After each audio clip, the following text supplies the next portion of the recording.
Au nom du Père et du Fils et du Saint-Esprit. Amen. Frères et sœurs bien-aimés, nous voici au 3e dimanche de Pâques, encore baignés par la lumière du ressuscité. Et pourtant, les textes de ce dimanche nous parlent d'une réalité qui nous est très familière. La vie quotidienne qui reprend son cours, même après les moments les plus bouleversants. L'évangile de ce jour, tiré de Jean chapitre 21, nous offre une scène émouvante. Les disciples sont de retour en Galilée. Et que fait Pierre? Il dit simplement « Je m'en vais à la pêche ». Voilà un geste anodin, presque banal. Mais derrière cette parole se cache tout un monde. Pierre retourne à ce qu'il faisait avant.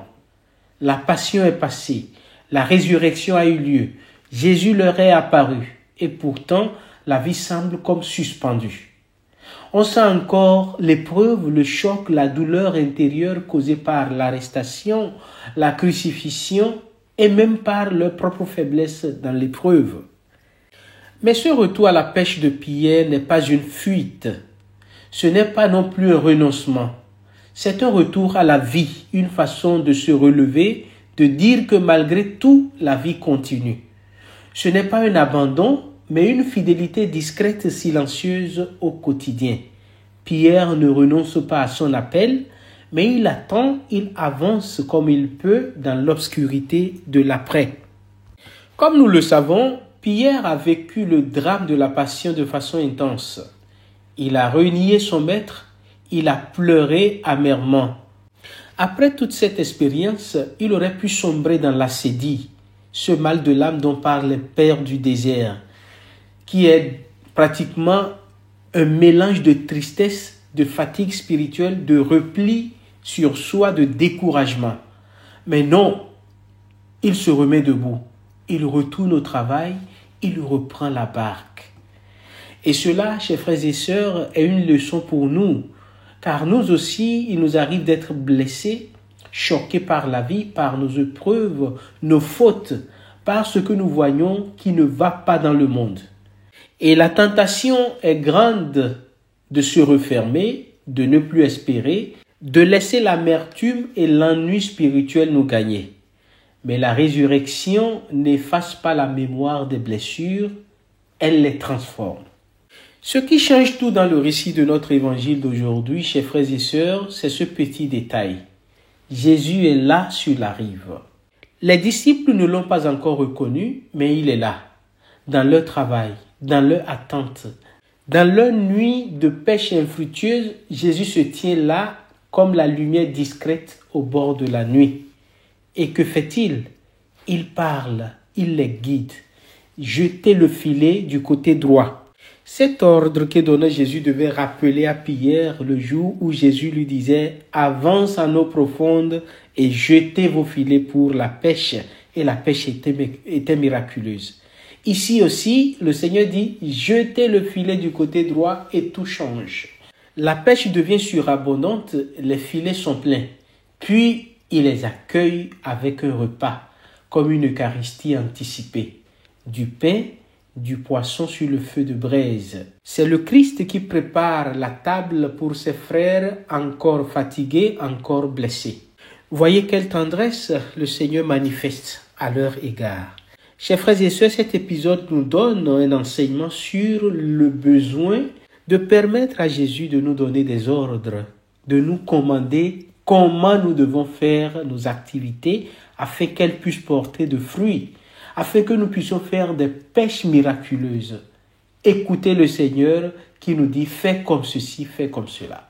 Et pour pouvoir réussir à faire cet exercice d'écoute du Seigneur, il nous faut une bonne dose d'intériorité. Intériorité, le silence intérieur, le silence du cœur dans un monde plein de bruit, dans un monde plein de distractions. Nous avons besoin donc d'apprendre à l'écouter pour que, en l'écoutant, nous puissions exécuter justement ce qu'il voudra pour que notre vie réussisse, pour la gloire de son nom. La première lecture de ce dimanche est tirée du livre des Actes des Apôtres, chapitre 5, versets 27 à 32, 40 à 41, nous montre des apôtres transformés, Ceux qui avaient fui la croix parlent maintenant avec courage, même sous la menace. Pourquoi? Parce qu'ils ont vu le ressuscité, parce qu'ils savent que la vie a triomphé de la mort. Ils n'ont plus peur de la mort. La deuxième lecture est tirée donc du livre de l'Apocalypse de Saint Jean, chapitre 5, versets 11 à 14, et nous emmène au ciel. Il s'agit de la liturgie céleste où l'agneau immolé est adoré. Là aussi, on célèbre non pas une force militaire, mais la victoire de l'amour blessé, de l'agneau sacrifié et glorifié. Chers frères et sœurs, la liturgie d'aujourd'hui nous apprend une vérité essentielle. La résurrection n'est pas une fuite hors du monde, mais un retour dans le monde avec un cœur renouvelé. Pierre retourne à son travail de pêcheur, mais avec un autre regard. Il apprend à reconnaître le ressuscité dans les gestes ordinaires de la vie, dans la pêche, dans le pain partagé, dans le regard des autres. À nous aussi, chers frères et sœurs, aujourd'hui il est dit, ne cède pas à l'abattement, reprends la route, reprends ton travail, reprends ta mission et sache que Jésus est toujours là, sur la rive de ta vie. Même si tu ne le reconnais pas tout de suite, Jésus est présent. Il s'approche, il veut te donner des indications pour réussir ta vie et manifester sa résurrection dans ton quotidien. Demandons cette grâce aujourd'hui de ne pas nous laisser vaincre par la tristesse ou la sédie, mais de vivre, travailler, aimer, prier comme des ressuscités. Chers frères et sœurs, je vous souhaite une agréable journée dominicale et que l'amour et la grâce du Seigneur demeurent avec nous au quotidien. Amen. Au nom du Père et du Fils et du Saint-Esprit. Amen.